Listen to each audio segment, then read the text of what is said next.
Babatuhin yan. Boy!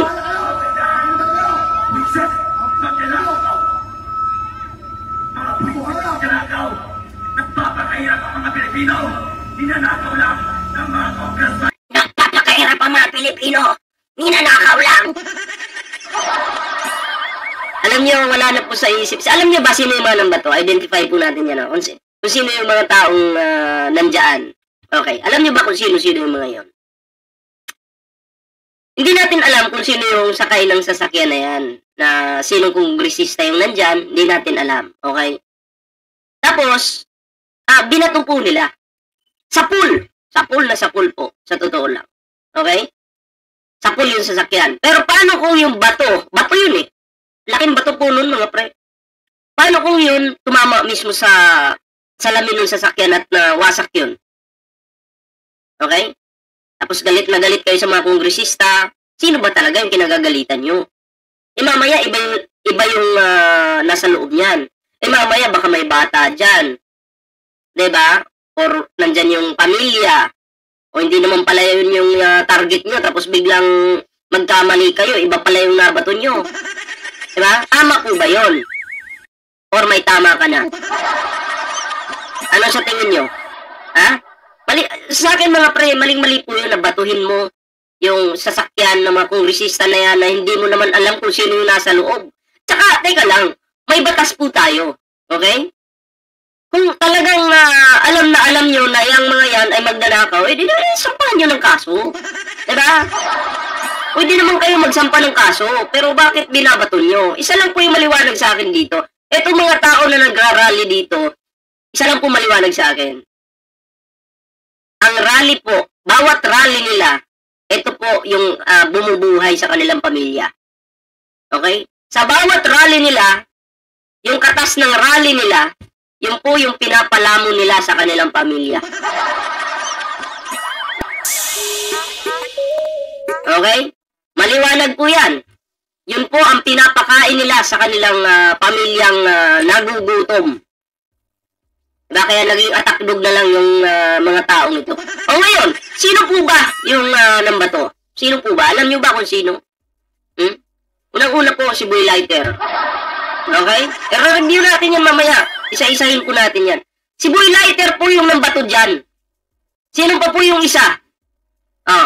Si Travelers. Gulat ka no, nagpakulay ng buhok. Bigla-bigla. Para hindi siya ma-identify, di ba? Sila pong dalawa yung nakilala ko sa video na to. Kasi yung katawan ni Travelers parang pang marites talaga eh. Yung magaling kumuha ng mga impormasyon, marites nga eh. Joke lang. Pero sila po yun. Diba? Sila po yung nandoon sa video na yon. Unang-una, ito, si Boy Lighter to. Naalala nyo noon, si Boy Lighter po, at itong tao na to magkatabi rin. Okay? Gusto nilang sugurin yung Malacanang. Excuse me po. Gusto nilang sugurin yung Malacanang, tapos magdadala daw po sila ng lighter. Anong purpose? Ha? Malacanang pa talaga? Kakupal nyo? Ito. Isa-isahin po natin. Imay-himayin po natin ang video ito. Ayan. Yan po yung video ha. Siguro lakihan ko na lang para hindi po kayo malito. Okay?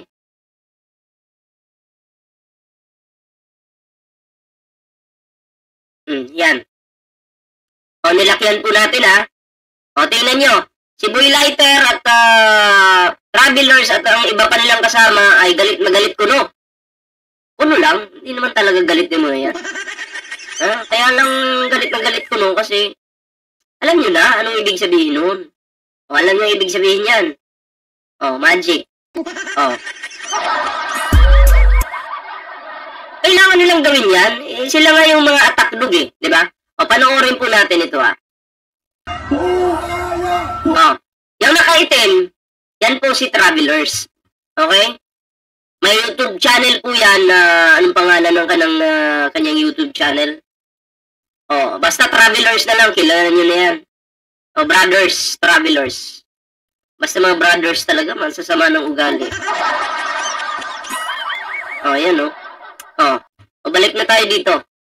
O yung nakaitim po dyan mga pre, ay si Travelers po yan. Diba? Ang tanong, sino yung may hawak ng bato dito? Tingnan natin kung makikita ba sa video.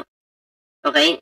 Tingnan po natin Kasi ako hindi ko pa po nakita kung sino talaga yung bumato sa itim na sasakyan na to. Na di umano, may kongresista doon sa loob ng sasakyan at hindi po natin alam kung sino yun.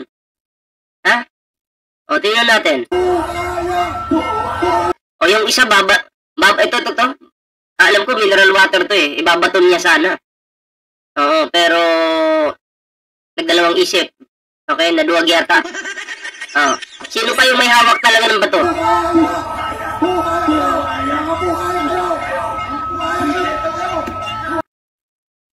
Hindi natin alam, hindi nakuha lang sa video. Pero grupo po nila. Pero kanina yung gustong bumato yung may hawak po ng mineral. Okay? Oh. Paano kung may bata dyan sa loob? Kahit hindi, pagpalagay na nating normal naman yung rally Pagpalagay na nating may bata dyan sa loob. Paano kung may bata dyan? Pagpalagay na natin hindi pumasok yung bato doon sa sasakyan talaga. Okay? Paano kung narinig yun ng bata na may bumato sa sasakyan at na-trauma? Diba? Paano na lang kung ganun? Tama ba yung ginawa nyo? Makupal kayo. Nasasama ng ugali ng mga insektong ito Diba? May pabato-bato pang nalalaman ng mga kupal. Tapos nandiyan na, nagmumura-mura pa sila. Sa kakamura nyo, wala namang mangyayari dyan. Diba? Mapapagod lang kayo, pero naintindihan ko. Di umano, bayad kayo Yun yung sigaw. Di nyo naman gagawin yan kung wala kayong magpapala, tama? Tuloy natin. Nagpapakahirap ang mga Pilipino. Ninanakaw lang ng mga congressman na paslupa. Nagpapakahirap daw po mga Pilipino pero ninanakaw ng mga congressman na ampas lupa. Di sampahan mo ng kaso, boy!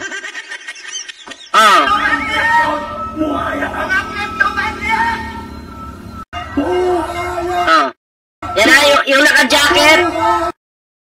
Yung naka-jacket, ito. Ito si Boy Lighter. Okay?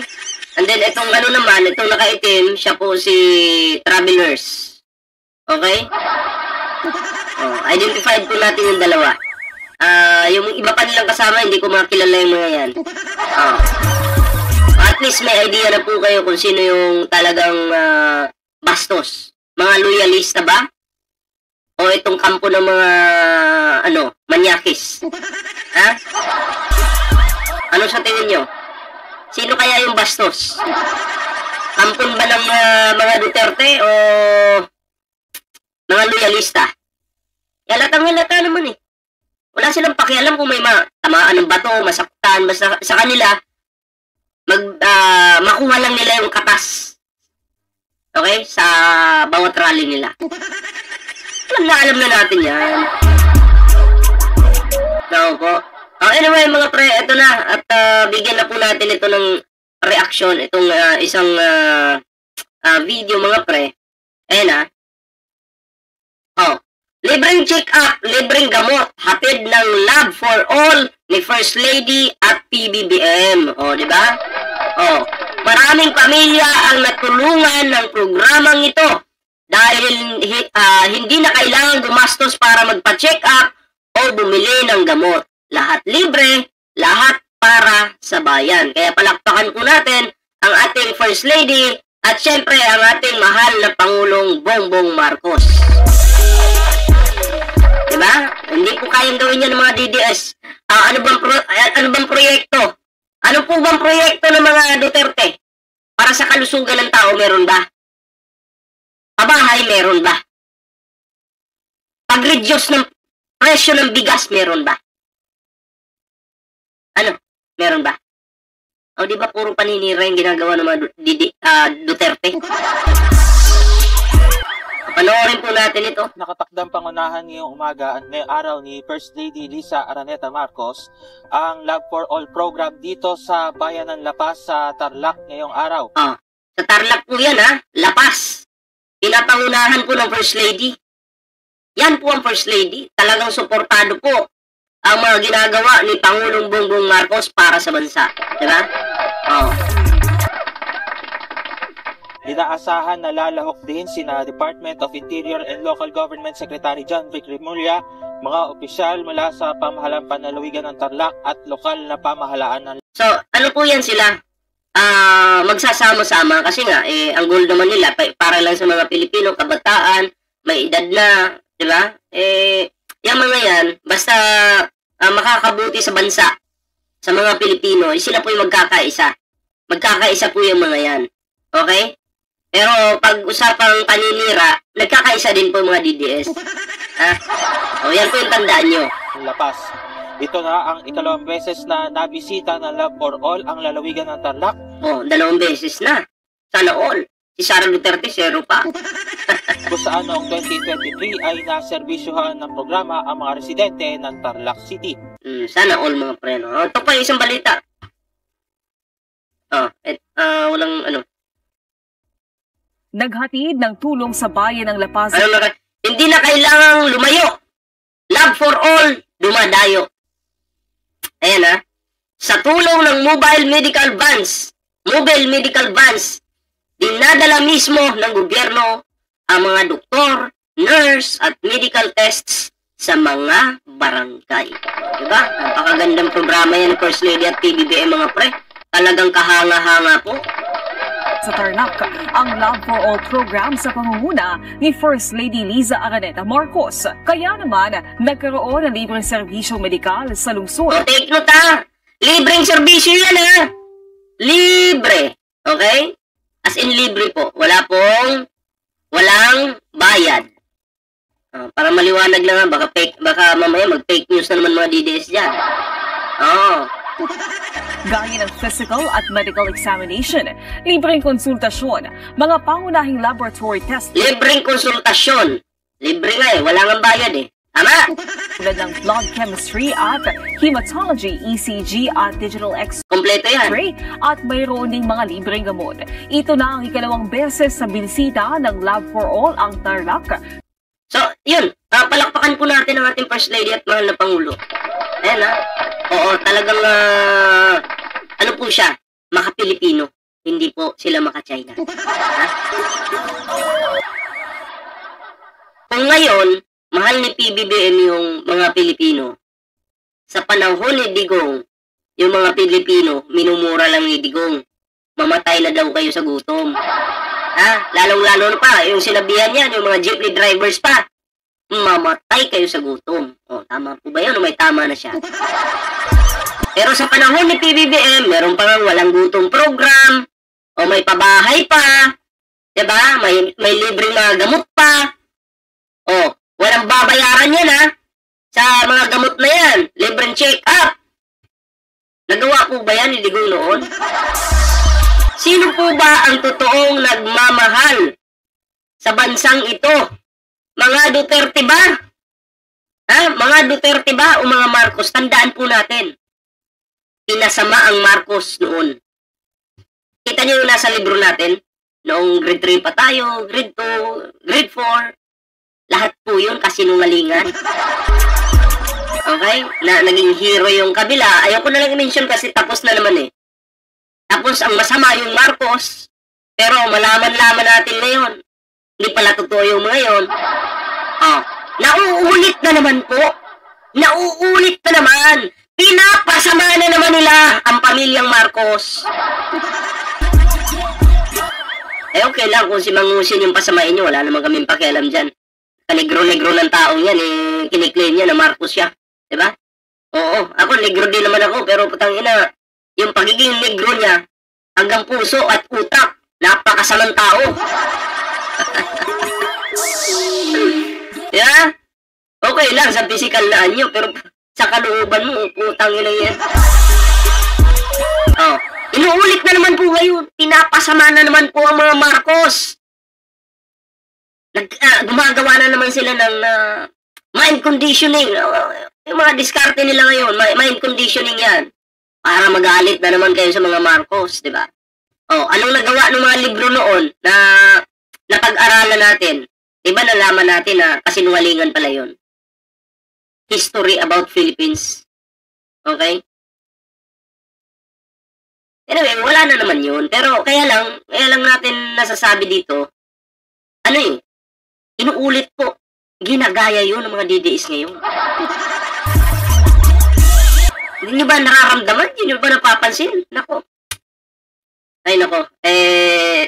Magmasid-masid po kayo.